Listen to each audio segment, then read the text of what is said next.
Today we're at the Anderton Centre in Rivington. If you don't know about the Anderton Centre, we're going to meet the CEO David and he's going to take us around and show you what it's all about. The Anderton Centre in Rivington, outdoor activity centre. Come on.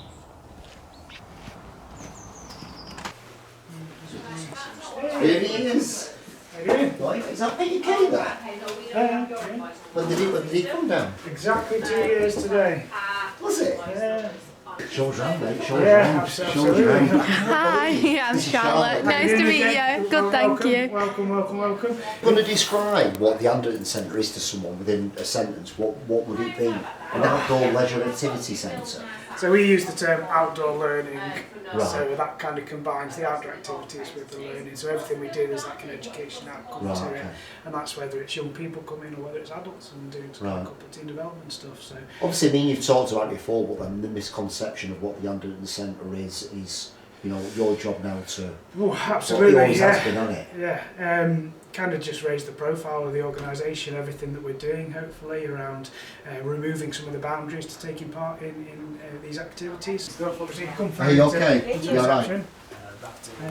Hi. Obviously start our dining room, so 1 minute we can have 50, 60 kids in here having breakfast, lunch, dinner, with all in-house catering, then next minute turned over at lunchtime and it's like 50 conference guests who are in here doing a meeting and show some of the kind of meeting spaces that we've got. Thank you. Training rooms that we've got. Oh, that's fine. These can just be hired out for organisations, for meetings and that kind of stuff. Obviously the usual kind of IT stuff, we've got a safety boat course on today, so that's what these guys are set up for in here. Before the Anderton Centre. Well, originally it was a Georgian property called Anderton Hall, Yeah. and it was part of the Rivington family. Right. Yeah. And that got knocked down in 1940 or 1941. Yeah. So the accommodation's pretty basic, but perfect for kind of school groups and stuff. Oh, that's amazing. So what you tend to find with quite large facilities, they'll have like these massive dorms with like 40, 50 beds. Yeah. Whereas ours is a bit more kind of intimate and stuff. Room, to be honest. Jesus. This is sort of our main For networking conference meetings, garden. everything. My God, it's like. Multi-use this room. Everything can seat, 100 in sort of a theatre style or sort of 40 to 50 in a workshop style. We've had everything in here from yoga, Pilates, sound baths, as you say, networking meetings, events. You've got a beautiful view outside into the reservoir. Some of the stuff that you on the walls at the moment, so we've had a small outdoor art exhibition, but some of it's come inside as well. Thank you. In at the very top of the drive, that's kind of the sort of main entrance. We have got a woodland area that we use at the top there for things like environmental studies, like pond dipping, with identification stuff, the kind of science, Key Stage 2, Key Stage 3 science and nature type stuff. It's about 4 acres of woodland, so it's quite a big site, and we'll just have a nosy around and see what we can see. Obviously some obvious stuff like little climbing walls and traverse walls. If you look up into the trees, we've got some of our high ropes activities. So there's a leaps of faith, so a small one on the left, slightly larger one on the right, so you climb up and then jump out to the trapeze bar. What? You see the trapeze bar hanging down from the wire? Yeah. So you would climb up the tree essentially, get to the platform, and then take a leap of faith to try and jump out and reach the trapeze bar. But there's a slightly smaller one on this side, so we can build up to it. We've got some tree climbs in the background there. Crate stack's quite a good little kind of teamwork exercise, so we've worked together to build a tower of crates. Some stuff's not set up, it just depends on what's going on. So for example, big green net comes across here, that becomes one of our archery ranges. Got some environmental credentials, so our heating system's a biomass system. What's that mean? So essentially it's a renewable system, so we burn wood in pellets. Right. So that creates our heating. The government give us a kickback as a renewable heating source, which sort of covers the pellets. Yeah. And so the more you burn, the more you earn, kind of thing. So I suppose if you were to break down exactly what we do, around 65% is education, community and voluntary sector stuff. Yeah. So schools, colleges, universities will come for day visits and residential visits. We do quite a bit of work with the Duke of Edinburgh's award. So those 2 green containers there are full of camping equipment, walking boots, waterproofs, sleeping mats, sleeping bags, all that kind of stuff. So they can come and get the gear from you? Yeah, so they rent the gear from us, or we'll provide the expert, because basically a lot of schools will be able to sort of support students through some of the sections. Expedition stuff requires the kind of specialist knowledge and stuff. So that's I was going to say, for a do family, it's expensive gear. yeah, absolutely. So that's why we do offer the rental. Corporate side of things, there's nature of the venture business, and then the general public. So birthday parties, events, you can come down on a Saturday and just hire a stand-up paddleboard. So loads going on. Our mobile climbing wall, so we can take that anywhere. That's part of our outreach offer. So we'll throw in a problem-solving kit, bushcrafting kit in the back of the van, tow the wall, and we can go and deliver on site. So whether that be a business or a school or a community group, it's almost part of our marketing strategy, because you stick that up in the middle of the square, people notice you. I've even had it indoors at the Northwest Business Expo. Really? Yeah, which is obviously always a talking point. I'm quite proud of it, to be honest, because it was my anti-COVID device. Right. Because there was a point where, being outside, mitigating circumstance, we were all gravy, but what we couldn't do is put kids in coaches and bring them here. So I was like, well, if we can't get the kids here, I'll go to the kids. So yeah, September 21. Was that something you put in place, did you? Is that your kind of... Yeah. I was looking at a cash flow forecast going, we're going to run out of money in August, I know what we're going to do, I'll go and spend 15 grand on a climbing wall, when it paid for itself in 6 weeks. So it's just, sometimes you've got to take risks, right? But because we're self-generated, so essentially it's a subsidiary model. So the corporate activities obviously priced at a commercial rate, but all those profits just get ploughed back into the charity. So that then allows us to do certain things. This is called all aboard. So essentially you would work together as a pair to climb up to the post using pegs, and then you try and stand on top of the post, and lean back and do all kind of funky things. You're setting the targets, you're spraying the target. So yeah, we've got like little angel axes and small tomahawks as well. A proper Indian tomahawk. Yeah.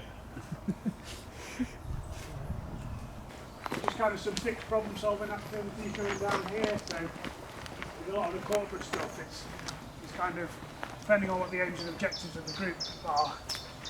You then set in activities to try and pull out those aims and objectives. So it's something quantifiable that they can take away. So this is now we're sort of dropping down into our kind of bushcraft area. We've got 2 bushcraft shelters. So on a low level, that's den building and scavenger hunting. On a more of a corporate level, it's full on kind of survival mode. So you've got to get your sort of fire by friction, rubbing 2 sticks together, water sources. Never like to offend any vegetarians, but on our advanced bushcraft courses, they skin rabbits. So it's the full range kind of going on.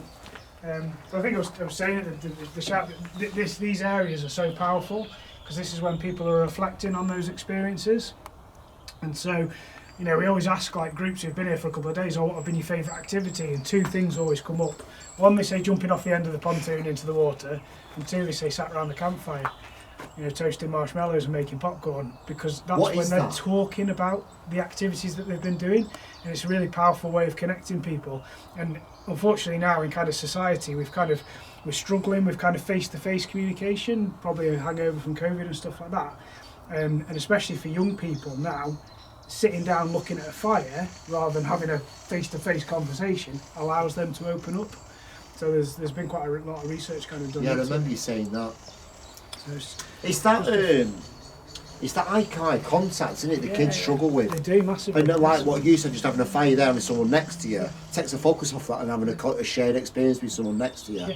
Powerful, that, isn't it? Really, really, really powerful.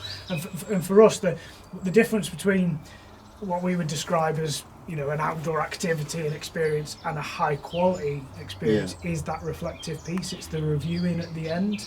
It's talking about those experiences and allowing the young people, or even the group of corporates, to understand what they've achieved from doing that.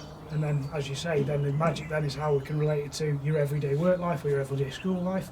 Do you know what? Actually, tackling a maths equation at school is no different than tackling one of our tree climbs. You've still got to be resilient, you've still got to good communication, you've got to rely on your peers to help you and support you, and if you don't get it wrong first time, you've got to try again. We ran some teacher sessions, and basically all it was, we gave teachers the space in the bushcraft shelter to come and have a coffee and chat, and the amount of times we had to kind of kick them off site because it'd get to like 9-10 o'clock, because they hadn't had that experience of just chatting.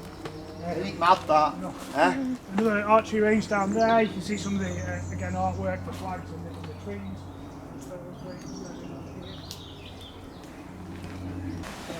yeah, tends to be on those open hire sessions, we use things like our sit-on-top kayak, but then obviously if you fall in, no dramas, just get yourself back on and away you go, rather than like So the is that the clothes. difference between a kayak and a canoe? You're actually inside it.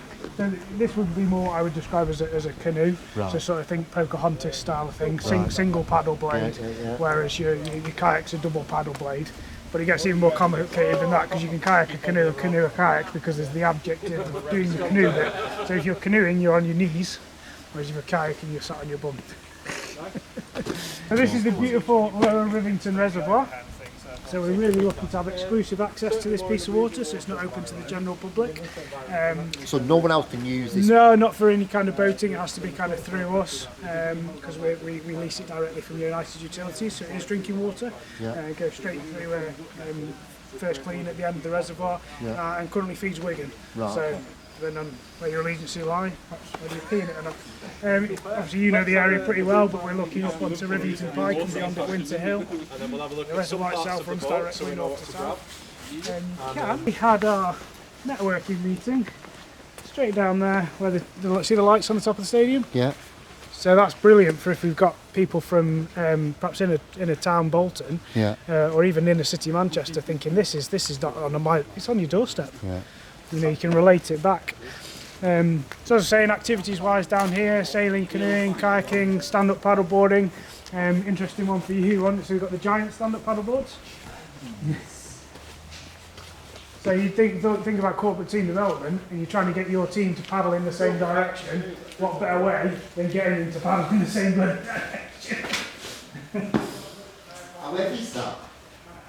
Two people picking up it's probably lighter than it looks. But yeah, you get sort of 8 to 10 adults on that, nice and easy. And then these are the paddle boards for just one person? Yeah, so these are the singles, 10, 60, 10 and 10, 8, it's just the squareage.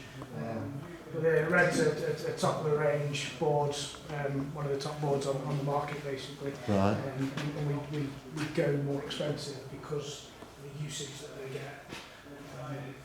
Like a D-Day landing craft comes down, so we take wheelchair users straight on. We've got little kind of sailing boats that we can get on the water for wheelchair users. This is our access dock here, so that has a hoist. So we've put a hoist in there so we can actually move people from wheelchair straight onto the sailing boats. So what are these guys doing at the minute then? So these guys are doing a safety boat course, so essentially rescuing people and recovering craft from a safety boat. These ones here, these little grey ones. These are laser picos, so essentially they're one mast, one sail, great for beginners, just getting people out, learning the basics of sailing. And then we move on to the bigger craft. We've got flat here, you get like the whole family of 3 or 4 in it. Right. These ones, and then we've got some performance boats as well. 3 sails, pieces, all sorts of stuff. Other tree climbs, quite a good one that because it's quite exposed. And you also get the height of the ground. So if you get to the top of that on a windy day, it's interesting. The exciting thing here is I've got planning permission for an extension. Right. And the reason for that extension is the change rooms are not fit for purpose. Right. This building wasn't designed to have about 20,000 people through it every year now. Wow. When I first took over, it was probably 6,000. So we have built considerably from that. So yeah, 2 huge open plan changing rooms, but also a complete wet room, accessibility, hoist, lift. So again, it's just we've got some of the specialist equipment. Let's get the specialist facilities. This is our low ropes area. So on first glance, it might look like something you might see in your local park, but again, it's just how the session's kind of delivered, and this can be used for trust exercises, great for kind of that teamwork stuff. It could be getting your whole team from one end of the course to the other. It could then be made harder by transporting like a heavy object or even water or something like that. There's all sorts of stuff that can go on in here. Because we get people here, and there might be MDs, chief execs of multi-million-pound companies. You say, oh, can you communicate? Yeah, I'm really good at communication. Great communication within my organisation. Okay, give them that simple exercise. Fall on the backside. And it's not about like creating failure. We want to create success, but it just highlights that for us, communication now is sending an email. And I think we're saying at that kind of event, emails are great, but unless you get somebody replying to that email saying, got it, understood it, and almost regurgitating that information, how do you know? All staff emails, pet hate. 20% of my team read them. So if all I ever do is send all staff emails, I'm not communicating with 8% of my team. It's getting harder and harder the more effective technology is becoming, because we're becoming over reliant on it. Yeah. And of course now you jump into an office where you've got people sat across the room with it, and all they ever do is communicate on Teams. Yeah. But then we're losing that ability to have a face-to-face conversation. So a whole other section of work that I do at the moment is working with the university around graduate outcomes, because they're producing people who've got fantastic first-class honours degrees, but they can't have a bloody conversation. They've got no chance of getting a job. They're leaving with an accountancy degree and going and working at McDonald's because they can't get the first graduate job, because they can't get through the interview. So a lot of what we use our activities for here is building that confidence, building that ability to hold a conversation, create a rapport with somebody, because those skills are being lost because of the advancements in technology. What would you say the real purpose for the Anderton Centre? So obviously I'm a firm believer that outdoor learning, mainly because of what it did for myself, but it challenges people. And as we were sort of saying before, in a world now that almost doesn't like challenge, doesn't like failure, this is almost a safe environment to fail and challenge yourself. Because then once we get that idea of that we can set ourselves goals, we can set ourselves aims and objectives, then that's putting us on the path to achievement. And yeah, for me also, just that broadening horizons piece. We've got so many people who think, I love Bolton to death, it's a great place, but there's a big world out there. So, because all our stuff just goes back into redevelopment, we don't pay any shareholders or anything like that, it's just all gift aided back to the charity. So, we had a tough year last year, cost of everything went through the roof. Even something as simple as food, 35% on food costs in 18 months. And the challenge for us is when it comes to things like price increases, a lot of our customers are 12 to 18 months in advance. So I can put my prices up today, I'm not going to feel the effect for another 12 months. Yeah. So you're always playing catch up a little bit. Plus, one of our unique selling points, because we're a charity against things like a commercial provider of this sort of stuff, is we want to stay cheap, we want to stay subsidised for the schools to keep running. Because the schools haven't got any money. The schools are using things like pupil premium money to keep the lights on. And that money's supposed to be to increase the experience of schools. So it's a tough market, but we keep going. Good. Star. Pleasure. Appreciate it, mate. I'll see when will I see you? Next week you coming on. Anderton Centre, Rivington. Go and follow them on Instagram. Go to the website. Go and put yourself on paddle. Put yourself a little bushcraft. Get outside. Get outside. Get outside. I'm not going to say it one more time. Get outside.